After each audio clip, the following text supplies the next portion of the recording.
Dans un contexte social marqué par la réforme des retraites, Olivier Dussopt a accordé une interview inédite dans les colonnes du magazine Têtu. En effet, ce vendredi 24 mars, le ministre du Travail, du Plein Emploi et de l'Insertion s'est confié pour la première fois sur son orientation sexuelle. Une nouvelle qui a fait beaucoup de bruit et par rapport à laquelle il a essuyé certaines critiques expliquant qu'être homosexuel n'est jamais neutre. Invité sur BFM TV, Olivier Dussopt est revenu sur cette interview et sur son coming out.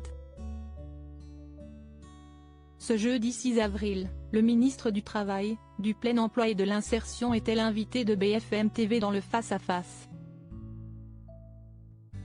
Lors de cette entrevue, Benjamin Duhamel a questionné Olivier Dussopt sur la réforme des retraites mais aussi sur les différentes interviews accordées par le gouvernement dans les médias et notamment la une de Marlène Schiappa dans Playboy. Reprenant les propos de Jean-Luc Mélenchon expliquant que tout le monde s'en fout de l'orientation sexuelle du ministre, le journaliste demande à celui-ci de réagir. Jean-Luc Mélenchon, a raison. Si tout le monde n'a rien à faire c'est très bien, ça signifie que ça ne choque plus personne et c'est parfait, déclare l'ancien député. Supérieur à Gabriel Attal, Olivier Dussopt. Ces politiques ont parlé de leur homosexualité, c'est assez méprisant et réducteur. Olivier Dussopt affirme que son coming out dans le magazine Têtu n'est ni une révélation, ni un aveu. Pourtant Benjamin Duhamel le questionne sur le choix du média.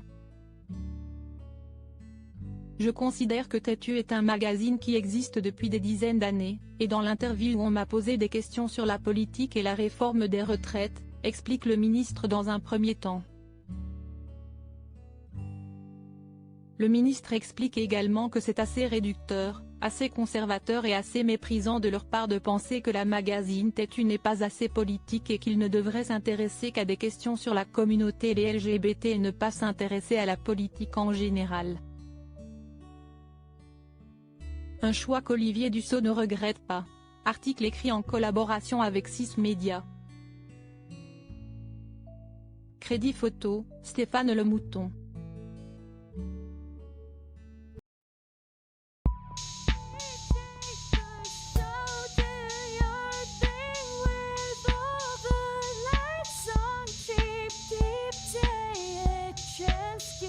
Keep